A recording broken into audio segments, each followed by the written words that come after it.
કરી સુરતની જે એક 55 વર્ષીય મિલ કર્મચારી હની ટ્રેપનો શિકાર બન્યો।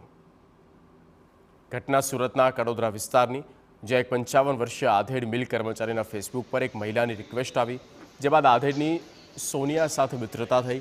બંને વચ્ચે અવારનવાર વિડીયો કોલથી વાત પણ થતી, પરંતુ આ તો આધેડને ફસાવવાનો પ્લાન હતો અને થયું પણ એવું જ। 21 માર્ચે મહિલાએ આધેડને કડોદરાના ગોલ્ડન સ્ક્વેર એપાર્ટમેન્ટમાં આવેલા રોલેક્સ ગેસ્ટ હાઉસમાં બોલાવ્યો અને જ્યારે આધેડ મળવા ગયો ત્યારે તેને દબોચી લેવાયો।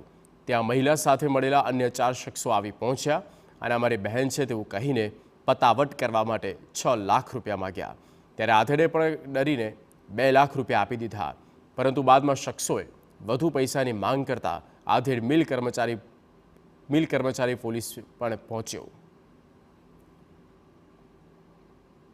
ચારેય વ્યક્તિઓ ત્યાં આવી ગયેલા અને એમણે કીધું કે અમારી સિસ્ટર છે અને તારે હવે પતાવટ કરવી હોય તો 6 લાખ રૂપિયા આપવા પડશે, નહીં તો પોલીસ કેસ કરવામાં આવશે એવી ધમકી આપી અને તેની પાસેથી ગૂગલ પે અને એકાઉન્ટ દ્વારા લગભગ 2 લાખ ને 1,000 જેટલા પૈસા પડાવેલા।